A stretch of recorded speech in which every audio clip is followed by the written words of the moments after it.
você vai para uma campanha eleitoral, você tem que encarar a campanha eleitoral como um enfrentamento político de concorrentes e não de inimigos. Política não é a continuação da guerra por outros meios. Política, ela não pretende eliminar o outro lado, não pretende destruir, ela pretende ganhar. A política tem que ser hegemônica, não no sentido da destruição. No Brasil é selva completa. A campanha presidencial é absolutamente selvagem. Não há limite, não há escrúpulo. Política é um jogo estratégico, é um jogo sem regras. Então, quando o que se chama hoje de marketing político, né? Quando o jornalismo e quando a publicidade chegam à política em várias etapas, e nessa etapa que nós estamos vivendo, que se chama de marketing político, ela chega e se exige dela uma sofisticação muito maior. Então isso se chama marketing político, é a adaptação à linguagem que não nasceu na política, mas se a política não acompanha, ela não consegue disputar a atenção da opinião pública com os meios de comunicação, com a publicidade.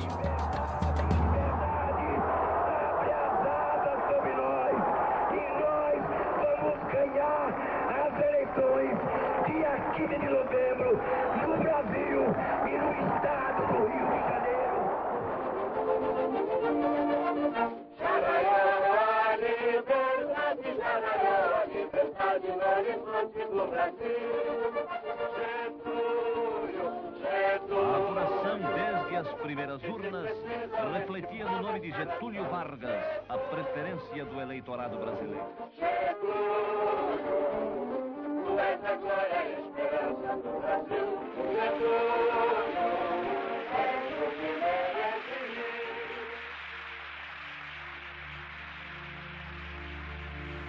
O marketing político no Brasil, ele é tão antigo quanto o Brasil, né?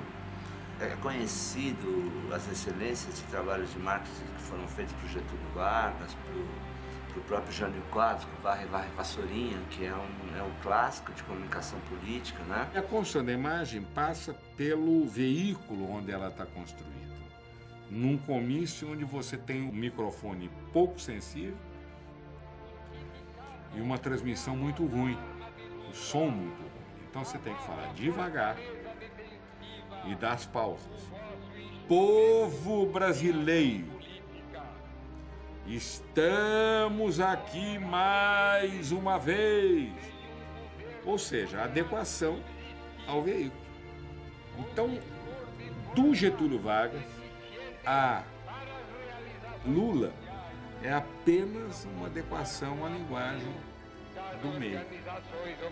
Foi resolvida a questão dos direitos autorais que estavam impedindo a distribuição ampla do filme da Janaína Leite, da Universidade Federal do Espírito Santo. A Janaína está aí?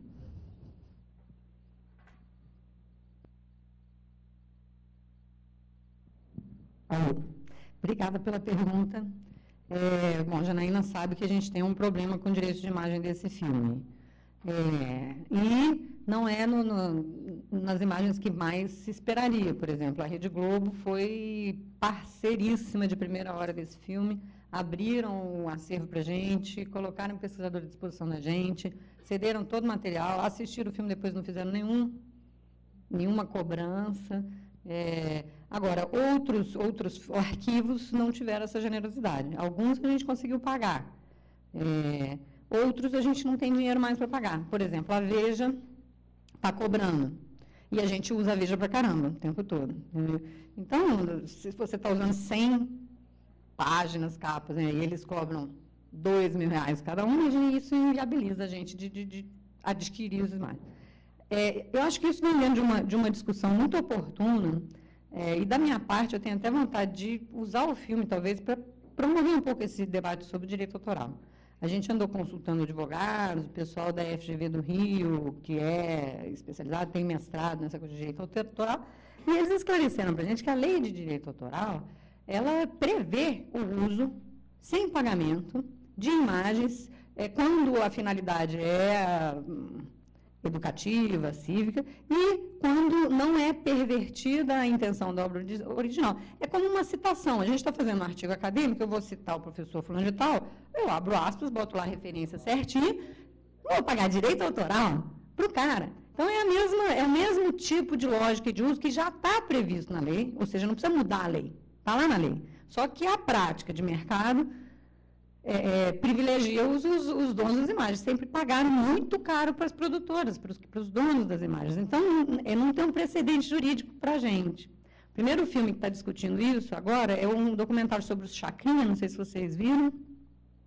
Documentário sobre o programa Chacrinha usa um monte de trechinhos de músicas super populares, né? Os documentários anteriores sempre pagaram muito caro por esses trechos. Esse cara resolveu não pagar. Mandou e-mail para as produtoras solicitando material, porque o uso era assim, de acordo com a lei permitido, papapá. As produtoras rejeitaram, cobraram, e ele resolveu peitar e levar. No nosso ponto de vista, é um pouco assim, a gente não tem essa... não somos só nós que decidimos. Se fosse eu e o professor Marcos Figueiredo, do IESP, a nossa orientação é peitar, vamos botar isso, porque isso vira mais uma discussão que nos interessa, essa questão de direito autoral.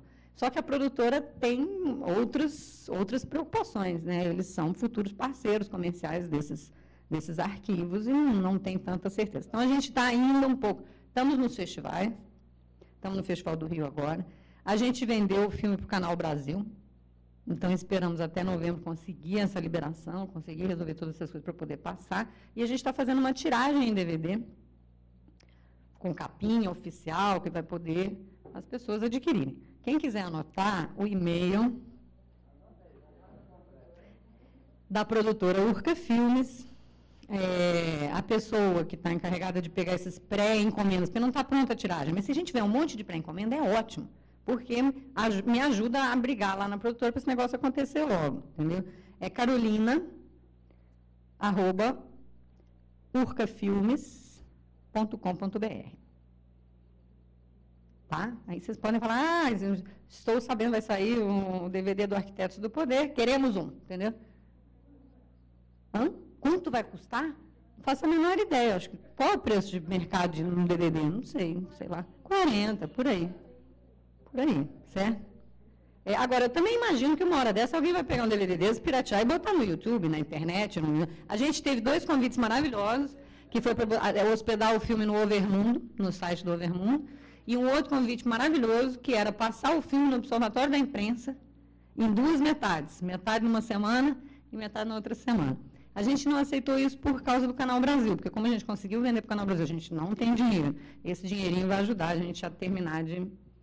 Aí são esses dilemas da produção cinematográfica, que eu queria só ressaltar como é difícil fazer cinema, como é uma coisa sofrida, difícil. Eu faço outra tese de doutorado, mas não faço outro filme.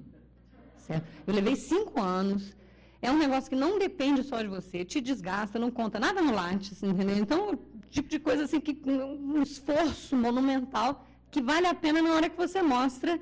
Minha tese de doutorado, que é legal, bem escrita, coisa e tal, fiz lá, tiragem de 1.000 exemplares, editora Fundação Getúlio Vargas, universitária, respeitada, 1.000 exemplares. Até hoje não vendeu tudo. Esse filme foi lançado esse ano. Já viram esse filme mais pessoas do que leram a minha tese de doutorado. Então, isso é importante, isso tem que ser feito. Agora, eu acho que eu não tenho mais disposição para fazer outro, certo? Vou ficar fazendo minhas coisas mesmo, que é muito complicado. Há mais perguntas aqui. Eu vou ler as 2. Talvez uma seja desenvolvimento dessa que você já estava apresentando. As 2 têm a ver. Você poderia comentar se a sua atuação na coluna da Veja Online tem a ver com a sua ideia de que deve haver maior atuação fora do meio acadêmico? E a outra é a respeito de se há possibilidade desse filme ser transformado para película e veiculado em cinema, por exemplo. Bom, uma coisa de cada vez. Então, quem está lendo minha coluna na Veja.com? Não tem nenhum, eu não sabia de nenhum leitor de verdade desse negócio. Os fãs estão em todos os lugares. Que legal. Então, eu estou escrevendo uma coluna semanal há 2 meses, por causa da eleição, na Veja.com. Foi um convite que surgiu inesperadamente. O professor Jair Nicolau, que é do IESP, tinha colaborado com eles na eleição passada, chamaram ele não podia, ele me indicou. Fiquei 2 dias angustiada para decidir, porque a Veja é a Veja, está ali a Veja, entendeu? O que é a Veja. Aí entrei lá, fui ver quem são os outros articulistas, colunistas da Veja, e estava lá, né? Reinaldo Azevedo de um lado, Augusto Nunes do outro. Eu fiquei, né? Não me identifiquei muito. Mas aí é justamente isso que a gente pensa. Se você tem um espaço dessa importância, para você poder tentar passar ideias. Então, o que eu estou fazendo na Veja? Estou fazendo uma coisa muito diferente do que os colunistas da Veja fazem. Não estou lhe dando opinião, estou lhe dando aula. Então, eu boto as minhas coisinhas, faço as minhas análises, estou tentando contribuir. É pouco comentado, né? Entendeu? Não sabia nem que tinha alguém mais lendo. Outro dia entrou meu irmão com um pseudônimo, me elogiou pra caramba, achei muito bom. Achei ótimo. Então, sim, faz parte do que eu acho que deve ser um esforço da academia para conversar com um público mais amplo. A outra pergunta, primeiro, o filme não precisa mais estar em película para passar no cinema.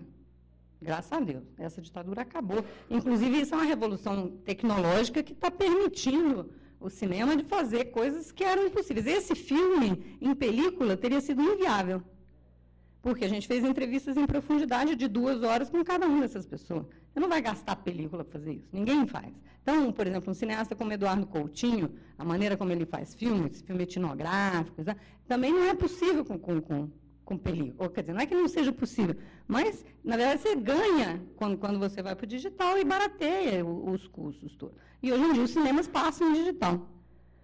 A gente foi para o circuito de festival. Não tem muito interesse no circuito comercial. A gente tentou distribuidores, a gente, que eu digo, é produtora, tentou distribuidores.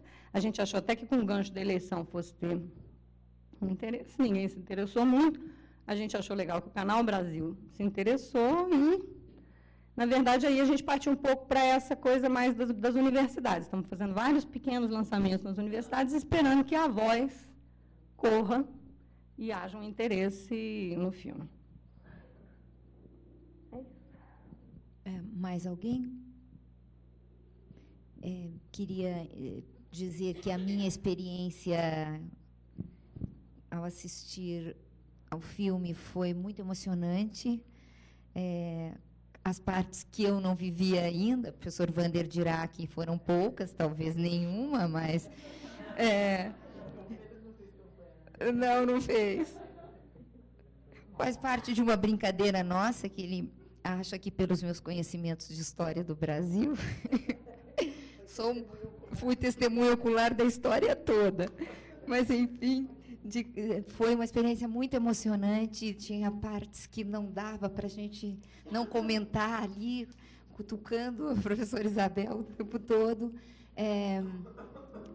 Enfim, é até uma pena que a população não possa desfrutar disso em cinemas pelo Brasil todo. Mas a faculdade talvez dê conta um pouco de divulgar.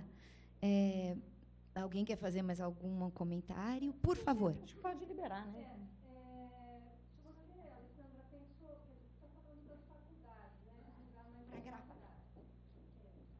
Você falou em divulgar mais nas faculdades, mas e para os jovens do ensino médio, que começam a refletir, a pensar? Em algumas escolas, tem aulas mais que discutem sociologia, filosofia. Será que não seria também um público que mereceria um olhar aí de algum projeto de vocês, nesse sentido de ajudá-los a pensar sobre isso? Com certeza. A gente até já teve convite. A gente queria fazer muita coisa antes das eleições, né? Porque a gente achava que as pessoas tinham que assistir o filme antes das eleições. Tivemos convites, mas acabou não se concretizando. E aí eu tenho que te falar pessoalmente de mim. Eu tenho uma limitação física e mental e familiar e de vida de fazer tudo, ou seja, de estar à frente de todas as iniciativas de difusão, divulgação, produção, e ainda tentar liberar as imagens de um lado e ainda tentar, entendeu, arrumar dinheiro para pagar as imagens do outro. E eu estou no meu limite, eu estou me desdobrando. Essa semana foi na UFRJ, aqui, sábado no festival. Então, tem sido assim uma rotina, e isso com todas as outras coisas que a gente faz, que eu dou aula, eu oriento aluno, como qualquer pessoa normal, né? Então, sim, a gente quer fazer. Por exemplo, a produtora já me disse, mas não correu atrás, que tem linhas de financiamento do MEC, por exemplo, para você fazer material para as escolas. Imagina que maravilha, você transformar isso num filme do acervo das bibliotecas dos colégios estaduais todos. Eu adoraria, só que eu não tenho condições de fazer esse projeto, entendeu? Vamos ver como é que a gente consegue fazer essas coisas. Aceito sugestões. Outra coisa que se destaca nos créditos, quanta gente envolvida, e para quem faz pesquisa, imaginem quanto, para recolher todo esse material, todo o trabalho de pesquisadores envolvido aí para o resultado deste filme. E, nesse sentido, há uma pergunta. Como vocês conseguiram entrevistar todas essas pessoas que falaram de uma maneira tão aberta, tão generosa? Uma ótima pergunta que me permite falar de uma coisa que eu queria mesmo falar. Primeiro, porque eu acho que uma das grandes virtudes desse filme foi, como sendo um projeto acadêmico, com a chancela do UPERJ, que é uma instituição respeitada, isso abriu muito as portas para a gente. Eu acho que se a gente fosse uma produção independente ou jornalística, haveria muito mais desconfiança de partidarismo, de parcialidade. Então, como a gente vinha com essa chancela universitária, isso permitiu a gente chegar, por exemplo, no Duda Mendonça, que não estava falando com ninguém, no Genuíno, que não estava falando com ninguém. Agora, já as entrevistas, eu acho que elas têm uma qualidade que é decorrente da metodologia da entrevista em profundidade. Aí eu vou puxar um pouco a sardinha para o meu lado, que é uma metodologia que eu considero muito interessante, né? É muito diferente da entrevista jornalística. Você chega lá, eu nunca tinha feito isso com uma equipe, entendeu? Porque você sempre tenta criar uma situação mais íntima, da pessoa começar falando de si, e aí depois você vai chegando aonde você quer, meio que espontaneamente. A pessoa geralmente nem percebe que as perguntas estão sendo feitas. A pessoa vai falando, você vai, cutuca dali, puxa daqui, fala uma palavra a mais, as pessoas falarem. Agora, curiosamente, funcionou o mesmo com câmera, iluminação, equipe, boom, microfone, não sei o quê, porque eu acho que esses caras estão acostumados à parafernália. Então, não é uma coisa intimidante para eles. Por outro lado, eles geralmente estão do outro lado e são muito vaidosos. Né? Os publicitários, os jornalistas, os políticos têm em comum essa atividade pública que, né, afaga os egos e torna as pessoas um pouco onipotentes. Então, isso contribuiu para que as pessoas abrissem muito o jogo com a gente. Estão acostumados a fazer declaração para jornalista. Então, eles falam aquela declaração pá. Agora, se você deixa a pessoa falar, as coisas aparecem. E a gente tem, vocês calculem que a gente tem 40 horas ou mais de entrevistas gravadas. Então, a gente tem um material riquíssimo. Esse material agora é da universidade, é do IESP, do UPERJ. Eu imagino que ele ainda renda pesquisa. Além de extras deliciosos para o DVD, que tem um que eu vou contar para vocês, que é um dos mais divertidos, que é o Pedro Simão, uma entrevista muito boa. Ele está falando que Tancredo morreu, né? Ele fala, a gente conseguiu, a emenda não ganhou, mas a gente ganhou no colégio eleitoral, derrotou o Maluf, coisa e tal, e vai o Tancredo e nos passa uma rasteira. E aí ele complementa assim, antes tivesse morrido o Sarney... É uma delícia, né? É uma delícia de frase. Então, essas coisas pitorescas que seria gratuito estar no filme, não ia botar uma frase dessa no filme, porque é gratuito. Mas tem muita coisa. Tá bom, o que eu queria perguntar é o seguinte, só teve uma pessoa aí no filme, cujo nome eu não vou lembrar, que falou das relações do Golbery com a criação do PT. Que é uma história, naturalmente, que as pessoas mais bem informadas da época tinham dela um certo conhecimento, até porque o PT começa de uma maneira que não é exatamente a maneira revolucionária que se pensava na época, certo? Agora, só esse cara falou e não falou. E o que mais que ele falou? E ninguém mais falou disso? E, na verdade, aquela grande capa da Isto É, porque, na verdade, o Lula aparece como capa da Isto É primeiro. Você deve ter feito essa pesquisa, não sei.